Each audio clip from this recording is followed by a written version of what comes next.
You're watching TV9 Digital. I am Adarsh Vepachedu, and alongside me is our legal editor Ashok Bagaria. The whole country is talking about the Disha Ravi toolkit case. Her private WhatsApp messages have been leaked, widely shared on social media, and deeply deciphered by several media organizations.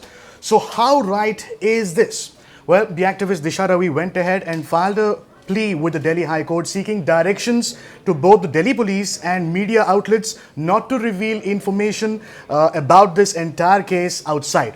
So, what did the Delhi High Court say in response? Well, the Delhi High Court said that certain media coverage of investigation in the FIR against Disha Ravi is sensationalism and prejudicial reporting. Mr. Ashok will come to the sensationalism and prejudicial reporting part a little later, but firstly, please tell us whether media houses should be playing out these WhatsApp messages, which is evidence in this case in the first place. Well, technically, legally, there is no bar on media houses because that comes under the freedom to speech.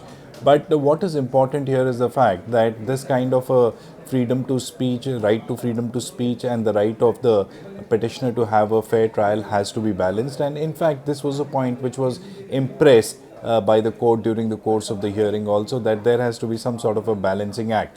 Besides that, the court has come to a conclusion, as you rightly said, that there was some degree of sensationalism and prejudice involved in the reporting by a section of media, and especially at a time when the investigation is still going on. The court said that, as long as the investigation is going on, this kind of reporting should not happen, and even the police should not be leaking out investigating material to the media houses because it does impact the right to a fair trial of Disha Ravi. Got it. Okay, so once a media organization gets these messages somehow leaked, they've received all these messages, and they decide to play them out on their particular channel, what would amount to sensationalizing all that information and prejudicial reporting? What's that thin line that we're talking about? Is it all about blowing it out of proportion?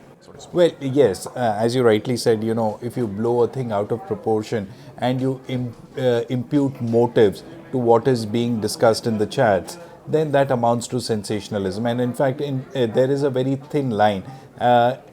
In natural reporting, reporting in the natural case about facts, and the moment you start imputing motives or giving an interpretation of your own, or when there is subjectivity involved in reporting, that is where the bit of sensationalism and subjectivity comes in. And that is exactly what the High Court is cautioning the media houses against, that please don't indulge in sensationalism and don't prejudice the trial, because the petitioner also has a right to free trial, she has a right to privacy, and she also has a right to dignity. Doesn't this assume great significance given the fact that we're going to be talking about this case quite a bit?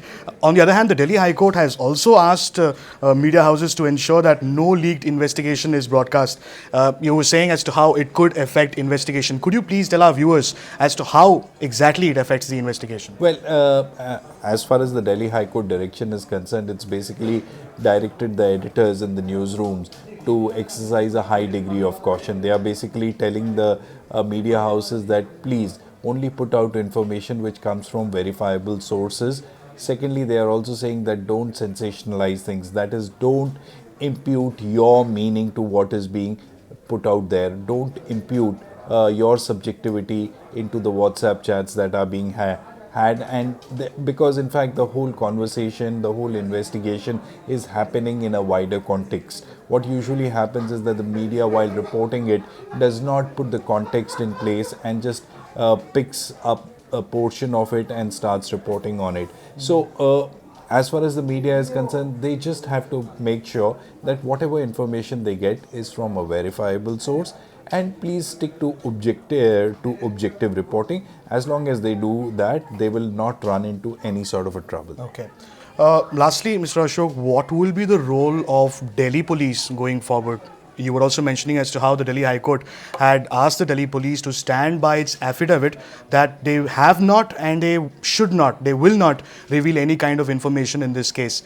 My moot question is, how did these media organizations get this information in the first place? What is Delhi Police's role right now and also going forward? Well, as far as the media is concerned, they are pretty clear in the sense that, and there is an ongoing investigation, the media will not get any information just out of the blue. It has to be passed on by the cops. Now, but the police in the High Court is disputing their fact, and they are saying that they have not leaked any information, and that information could have been leaked by Disha Ravi herself or people who are sympathetic to her cause, or even for that matter, a person serving tea to the investigating officer while the investigation is still going on. So, Delhi police role as far as this investigation is concerned is very crucial. It has to ensure that no details of the case material or case information they collect during the course of the information till the filing of the charge sheet is shared with the media. If the media is able to lay their hands on on any kind of material that the Delhi police is investigating independently or through any verifiable source, they can go ahead and report it freely. But as far as the police is concerned, there are certain guidelines in place which they have to adhere to and ensure that they do not put out investigating material in the public domain which amounts to interfering with the right to fair trial for Disha Ravi. Mr. Ashok, another question quickly comes to my mind. You were speaking about evidence being available on social media. The Delhi High Court could have gone ahead and have, probably asked the Delhi police to get rid of all this data that is available in the public domain, but it has stopped short of that.